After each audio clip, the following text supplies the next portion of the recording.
Hello दोस्तों, आज की वीडियो में जानेंगे भारत के 10 क्रूर लुटेरे शासक। इन शासकों के अंदर बिल्कुल भी दया भावना नहीं थी। इन्होंने भारत के मंदिरों को लूटा और इन्होंने बेकसूर लोगों की हत्या की। इसीलिए इन्हें क्रूर शासक माना जाता है और भारत में ऐसे शासकों की आज भी चर्चा होती है। दोस्तों, इस जानकारी के लिए वीडियो के अंत तक जरूर बने रहें और जो न्यू यूजर है प्लीज सब्सक्राइब कर दें। चलो वीडियो शुरू करते हैं। सन 187 ईसा पूर्व में मौर्य साम्राज्य के पतन के बाद भारतीय इतिहास की राजनीतिक एकता बिखर गई। इस खंडित एकता के चलते देश के उत्तर पश्चिमी मार्गों से कई विदेशी आक्रांताओं ने आकर अनेक भागों में एक और जहां लूटमार की, वहीं दूसरी ओर उन्होंने अपने अपने राज्य स्थापित कर लिए। इन आक्रांताओं और लुटेरों में से कुछ तो महाक्रूर और बर्बरक हत्यारे थे जिन्होंने भारतीय जनता को बेरहमी से कुचला। आओ जानते हैं ऐसे ही 10 बर्बर लुटेरों के बारे में। नंबर 1 पर आते हैं माहिर कुल। माहिर कुल एक हुड़ शासक था। हुड़ कौन थे, इस पर इतिहासकारों में विवाद है। अधिकतर इतिहासकार हुड़ों को चीन का मानते हैं। हालांकि माहिर कुल एक शिव भक्त शासक था। शिव के अलावा वह किसी भी धर्म या संस्कृति में विश्वास नहीं रखता था। भारत में उससे सबसे क्रूर शासक माना गया है। माहिर कुल का बीरबल विरोधी राजा यशोधर्मन था। माहिर कुल हुड़ सम्राट तोरमार और उसके पुत्र माहिर कुल भारतीय इतिहास में अपनी खूंखार और ध्वंसात्मक प्रवृत्ति के लिए प्रसिद्ध हैं। 450 ईस्वी के लगभग हुड़ गंधार इलाके के शासक थे। जब उन्होंने वहां से सारे सिंधु घाटी प्रदेश को जीत लिया था, कुछ समय बाद ही उन्होंने मारवाड़ और पश्चिमी राजस्थान के इलाके भी जीत लिए। 495 ईस्वी के लगभग हुड़ों ने तोड़मार के नेतृत्व में गुप्तों से पूर्वी मालवा छीन लिया। हिरण सागर जिले में ब्रह्ममूर्ति पर मिले तोड़मार के अभिलेख से इस बात की पुष्टि होती है। जैन ग्रंथ कोवियमाल के अनुसार तोड़मार चंद्रभागा नदी के किनारे स्थित पवैया नगरी से भारत पर शासन करता था। वह पवैया नगरी ग्वालियर के पास थी। तोड़मार के बाद उसका पुत्र माहिर कुल हुड़ों का राजा बना, जिसने संकों और कुषाणों की सत्ता को उखाड़कर फेंक दिया था। माहिर कुल ने पंजाब स्थित सियालकोट को अपनी राजधानी बनाया। माहिर कुल हुड़ एक कट्टर शिव था। अपने शासनकाल में हजारों शिव मंदिर बनवाए। माहिर कुल के सिक्कों पर जतीय वृक्ष लिखा है, जिसका अर्थ है जय नदी। दूसरे नंबर पर आते हैं मोहम्मद बिन कासिम। 7वीं सदी के बाद अफगानिस्तान और पाकिस्तान भारत के हाथ से जाता रहा। भारत में इस्लामिक शासन का विस्तार 7वीं शताब्दी के अंत में मोहम्मद बिन कासिम के सिंध पर आक्रमण और बाद के मुस्लिम शासकों द्वारा हुआ। लगभग 712 में इराकी शासक अल इज्जाज के भतीजे एवं दामाद मोहम्मद बिन कासिम ने 17 वर्ष की अवस्था में सिंध और वचूल पर के अभियान का सफल नेतृत्व किया। इस्लामी खलीफाओं ने सिंध फतेह के लिए कई अभियान चलाए। 10,000 सैनिकों का एक दल ऊंट घोड़ों के साथ सिंध पर आक्रमण करने के लिए भेजा गया। सिंध पर ईस्वी सन 638 से 711 ईस्वी के 74 वर्षों के काल में 9 खलीफाओं ने 15 बार आक्रमण किया। 15वें आक्रमण का नेतृत्व मोहम्मद बिन कासिम ने किया। मोहम्मद बिन कासिम अत्यंत ही क्रूर योद्धा था। सिंध के दीवान गुनुमन की बेटी ने सर कटवाना स्वीकार किया, पर मीर कासिम की पत्नी बनना नहीं।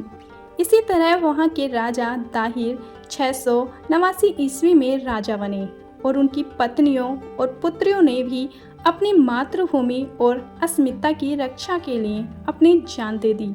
सिंध देश के सभी राजाओं की कहानियां बहुत ही मर्मरिक और दुखदायी है।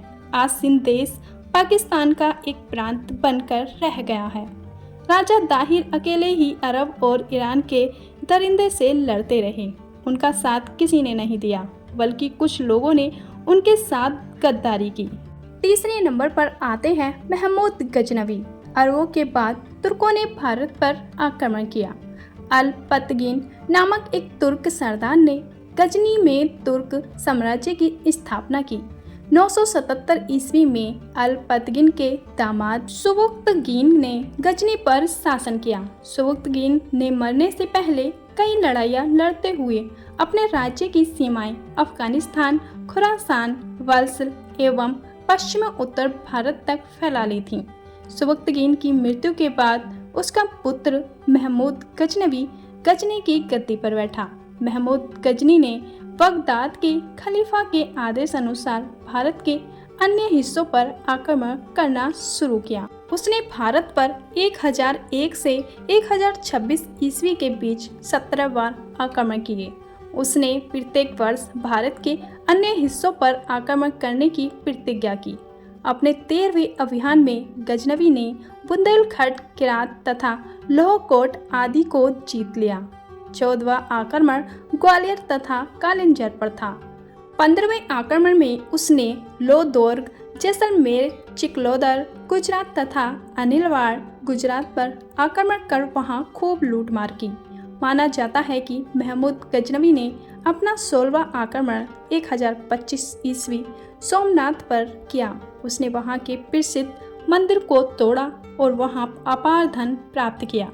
इस मंदिर को लूटते समय महमूद ने लगभग 50,000 ब्राह्मणों एवं हिंदुओं का कत्ल कर दिया। इसकी चर्चा पूरे देश में आग की तरह फैल गई। 17वां आक्रमण उसने सिंध और मुल्तान के तटवर्ती क्षेत्रों के जाटों को मार कर किया। इसमें जाट पराजित हुए। चौथे नंबर पर आते हैं मोहम्मद गोरी। मोहम्मद बिन कासिम के बाद महमूद गजनवी और उसके बाद मोहम्मद गोरी ने भारत पर आक्रमण कर अंधाधुंध कत्लेआम और लूटमार मचाई। इसका पूरा नाम शिहाबुद्दीन उर्फ मुइजुद्दीन मोहम्मद गोरी था। भारत में तुर्क साम्राज्य की स्थापना करने का श्रेय मोहम्मद गोरी को ही जाता है। गोरी गजनी और हेरात के मध्य स्थित छोटे से पहाड़ी प्रदेश गौर का शासक था। उसने पहला आक्रमण 1175 ईस्वी में मुल्तान पर किया। दूसरा आक्रमण 1178 ईस्वी में गुजरात पर किया। इसके बाद 1189-86 ईस्वी के बीच उसने पंजाब पर फतेह हासिल की। इसके बाद उसने 1189 ईस्वी में पेशावर तथा 1185 ईस्वी में सियालकोट अपने कब्जे में ले लिया। 1191 ईस्वी में उसका युद्ध पृथ्वीराज चौहान से हुआ। इस युद्ध में मोहम्मद गोरी को पूरी तरह पराजित होना पड़ा। इस युद्ध में गोरी को बंधक बना लिया गया, लेकिन पृथ्वीराज चौहान ने उसे छोड़ दिया। इसे तराइन का प्रथम युद्ध कहा जाता है। इसके बाद मोहम्मद गोरी ने अधिक ताकत के साथ पृथ्वीराज चौहान पर आक्रमण कर दिया। तराइन का यह द्वितीय युद्ध 1192 ईस्वी में हुआ था। अब की बार इस युद्ध में पृथ्वीराज चौहान हार गए और उनको बंधक बना लिया गया। ऐसा माना जाता है कि बाद में उन्हें गजनी ले जाकर मार दिया गया। गोरी भारत में गुलाम वंश का शासक स्थापित करके पुनः अपने राज्य लौट गया। 5वें नंबर पर आते हैं चंगेज खान। मंगोलिया नाम चंगेज खान सन 1162 से 18 अगस्त 1227 चंगेज खान ने मुस्लिम साम्राज्य को लगभग नष्ट ही कर दिया था। वह एक मंगोल शासक था। वह बौद्ध धर्म का अनुयायी था। हलाकू खान भी बौद्ध था। चंगेज अपनी संगठन शक्ति, बर्बरता तथा साम्राज्य विस्तार के लिए कुख्यात रहा। भारत सहित संपूर्ण एशिया और अरब देश चंगेज खान के नाम से ही कांपते थे। चंगेज खान का जन्म 1162 के आसपास आधुनिक मंगोलिया के उत्तरी भाग में ओनो नदी के निकट हुआ था। उसका वास्तविक या प्रारंभिक नाम तैमुजिन या तैमुचिन था। उसके पिता का नाम यसुजेई था, जो क्यात कबीले का मुखिया था। चंगेज खान ने अपने अभियान चलाकर ईरान, गजनी सहित पश्चिम भारत के काबुल, गंधार, पेशावर सहित उसने कश्मीर पर भी अधिकार कर लिया। इस समय चंगेज खान ने सिंधु नदी को पार कर उत्तरी भारत पर असम के रास्ते मंगोलिया वापस लौटने की सोची, लेकिन वह ऐसा नहीं कर पाया। इस तरह उत्तर भारत एक संभावित लूटपाट और विभक्त उत्पात से बच गया। एक नए अनुसंधान के अनुसार इस क्रूर मंगोल योद्धा ने अपने हमलों में एक कदर लूटमार की और खून खराबा क्या कि एशिया में चीन, अफगानिस्तान सहित उज्बेकिस्तान, तिब्बत और बर्मा आदि देशों की बहुत बड़ी आबादी का सफाया हो गया था। मुसलमानों के लिए तो चंगेज खान और हलाकू खान अल्लाह का कहर था। नंबर 6 पर आते हैं तैमूर। तैमूर लिंग भी चंगेज खान जैसा शासक बनना चाहता था। सन 1369 ईस्वी में समरकंद का शासक बना। उसके बाद उसने अपनी विजय और क्रूरता की यात्रा शुरू की। मध्य एशिया के मंगोल लोग इस बीच में मुसलमान हो चुके थे और तैमूर खुद भी मुसलमान था। क्रूरता के मामले में वह चंगेज खान की तरह ही था। कहते हैं एक जगह उसने 2000 जिंदा आदमियों की एक मीनार बनवाई और उन्हें ईंट और गारे में चिनवा दिया। जब तैमूर ने भारत पर आक्रमण किया तब उत्तर भारत में तुगलक वंश का राज था। 1399 में तैमूर लिंग द्वारा दिल्ली पर आक्रमण के साथ ही तुगलक साम्राज्य का अंत माना जाना चाहिए। तैमूर मंगोलों की फौज लेकर आया तो उसका कोई कड़ा मुकाबला नहीं हुआ और वह कत्लेआम करता हुआ मजे के साथ आगे बढ़ता गया। तैमूर के आक्रमण के समय भक्त हिंदू और मुसलमान दोनों ने मिलकर जौहर की राजपूती रस्म अदा की, यानी युद्ध में लड़ते लड़ते मर जाने के लिए वहां निकल पड़े थे। दिल्ली में वह 15 दिन रहा और उसने इस बड़े शहर को कसाई खाना बना दिया। बाद में कश्मीर को लूटता हुआ वह समरकंद वापस लौट गया। तैमूर के जाने के बाद दिल्ली मुर्दों का शहर बना रह गया था। 7वें नंबर पर आते हैं बाबर। मुगल वंश का संस्थापक बाबर एक लुटेरा था। उसने उत्तर भारत में कई लूट को अंजाम दिया। मध्य एशिया के समरकंद राज्य की एक बहुत छोटी सी जागीर फरगना वर्तमान गोखंद में 1483 ईस्वी में बाबर का जन्म हुआ। उसका पिता अमर शेख मिर्जा तैमूर शाह तथा माता कुनलुक गिगार खानम मंगोलों की वंशज थी। बाबर ने चुगताई तुर्की भाषा में अपनी आत्मकथा तुलुक ए बाबरी लिखी। इसे इतिहास में बाबरनामा भी कहा जाता है। बाबर का टकराव दिल्ली के शासक इब्राहिम लोदी से हुआ। बाबर के जीवन का सबसे बड़ा टकराव मेवाड़ के राणा सांगा के साथ हुआ। बाबरनामा में इसका विस्तृत वर्णन है। संघर्ष में 1927 ईस्वी में खानवा के युद्ध में अंत में उसे सफलता मिली। बाबर ने अपने विजय पत्र में अपने को मूर्तियों के नींव का खंडन करने वाला बताया। इस भयंकर संघर्ष से बाबर को गाजी की उपाधि प्राप्त की गई।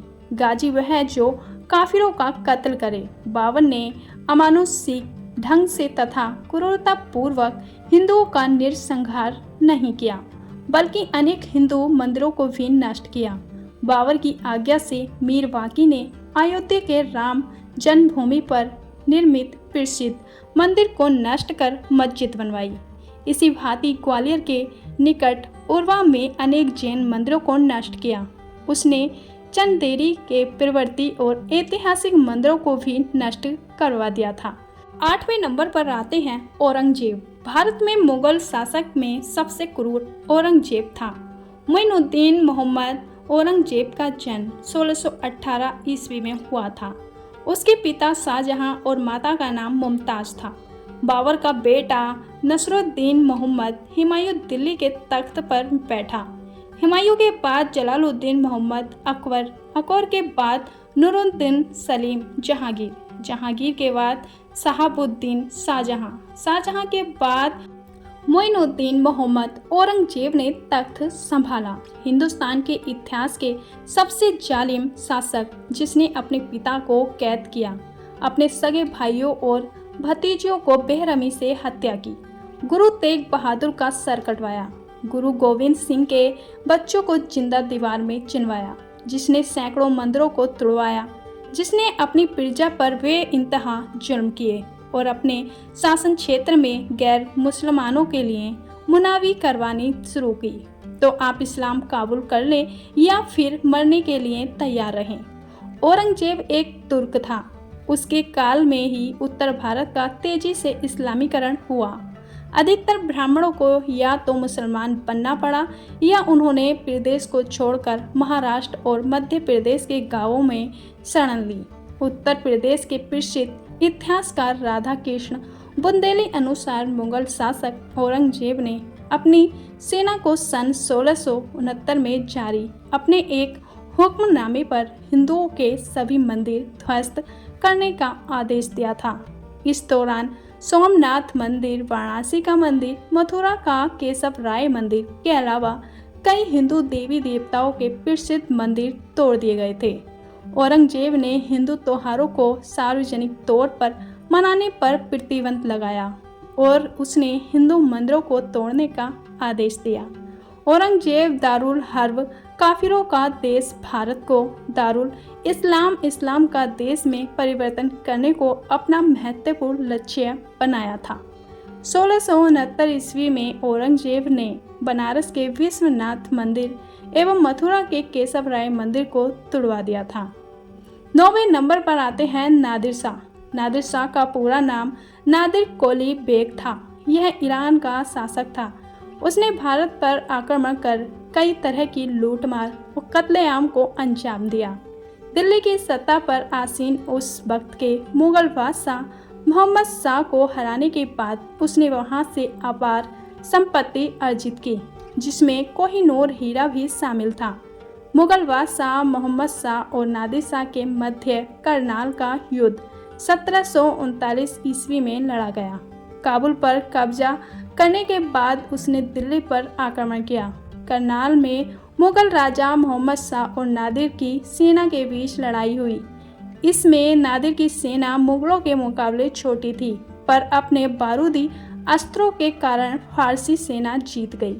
हारने के बाद दिल्ली के सुल्तान मोहम्मद शाह ने संभव मार्च 1739 में दिल्ली पहुंचने पर यह अफवाह फैली कि नादिर शाह मारा गया। इससे दिल्ली में हड़कंप मच गई और फारसी सेना का कत्ल शुरू हो गया। नादिर को जब यह पता चला तो उसने इसका बदला लेने के लिए दिल्ली पर आक्रमण कर दिया। उसने दिल्ली में भयानक खूंखारा किया और एक दिन में कई हजारों लोगों को मौत के घाट उतार दिया। इसके अलावा उसने शाह से भारी धन राशि भी लूट ली। मोहम्मद शाह ने सिंधु नदी के पश्चिम की सारी भूमि भी नादिर शाह को दान में दे दी। हीरे जवाहरात का एक खजीरा भी उसे भेंट किया गया, जिसमें कोहिनूर, दरियानूर और ताज-ए-मां नामक विख्यात हीरे शामिल थे। 10वें नंबर पर आते हैं अहमद शाह अब्दाली। अहमद शाह अब्दाली को अहमद शाह दुरागी भी कहते हैं। सन 1747 ईस्वी में नादिर शाह की मौत के बाद वह अफगानिस्तान का शासक बना। अपने पिता की तरह अब्दाली ने भी भारत पर सन 1748 से 1758 तक कई बार आक्रमण किए और लूटमार करके अपार धन संपत्ति को इकट्ठा किया। उसने अब्दाली से बहुत ही शर्मनाक संधि की, जिसमें एक शर्त दिल्ली को लूटने की अनुमति देना भी था। अहमद शाह 1 माह तक दिल्ली में ठहरकर लूटमार और कत्लेआम करता रहा। वहां की लूट में उसे करोड़ों की संपदा हासिल हुई। दिल्ली लूटने के बाद अब्दाली का लालच बढ़ गया। वहां से उसने आगरा पर आक्रमण किया। आगरा के बाद बलभगढ़ पर आक्रमण किया। बलभगढ़ में उसे जाटों को हराया और बलभगढ़ और उसके आसपास लूटा और व्यापक धन संहार किया। उसके बाद अहमद शाह ने अपने पठान सैनिकों को मथुरा लूटने और हिंदुओं के सभी पवित्र स्थलों को तोड़ने के साथ ही हिंदुओं का व्यापार पैमाने पर कत्लेआम करने का आदेश दिया। उसने अपने सिपाहियों से कहा, प्रत्येक हिंदू के एक कटे सिर के बदले इनाम दिया जाएगा। मथुरा के इस संहार के विस्तृत ब्यौरा आज भी मथुरा के इतिहास में दर्ज है। अब्दाली द्वारा मथुरा और ब्रज की भीषण लूट बहुत ही क्रूर और बर्बरक थी। एक क्रूर शासक अंग्रेज भी था, जिसका नाम था General Dyer. General Dyer British भारतीय सरकार का एक सेना अधिकारी था। वह अप्रैल 1919 ईस्वी में अमृतसर पंजाब में तैनात था। जलियांवाला बाग में जो कुछ भी हुआ उसे कभी भुलाया नहीं जा सकता। जनरल डायर ने सभी को गोली मारने के आदेश दिए थे। हालांकि अंग्रेज काल में भारतीयों पर कई तरह के अत्याचार होते रहे। उनका एक और तो धर्मांतरण किया जाता रहा, तो दूसरी ओर लाखों भारतीयों को जेल में डालकर यातनाएं देते रहे। लेकिन जनरल डायर ने जो किया वह दुनिया की नज़र में आ गया। जलियांवाला बाग में एक सभा चल रही थी। उसी दौरान निहत्थे लोगों पर जनरल डायर ने गोली चलवा दी। 1919 में ब्रिटिश सिपाहियों की गोली के सैकड़ों लोग शिकार हो गए थे। इसमें सैकड़ों बेगुनाह मारे गए थे। अंग्रेजों के इस कायरतापूर्ण कार्रवाई ने पूरे देश को हिलाकर रख दिया था। इस घटना के बाद ब्रिटिश हुकूमत के खिलाफ देश में विरोध बेहद तेज हो गया था। पंजाब के प्रमुख क्रांतिकारी सरदार उधम सिंह ने इस हत्या का बदला लिया था। दोस्तों, आपको कौन सा शासक ज़्यादा क्रूर लगा वो आप कमेंट बॉक्स में जरूर बताना। और ऐसे ही ऐतिहासिक वीडियो देखने के लिए हमारे चैनल को सब्सक्राइब करना ना भूलें। चलो मिलते हैं नेक्स्ट वीडियो में। जब तक के लिए अपना ख्याल रखना। धन्यवाद।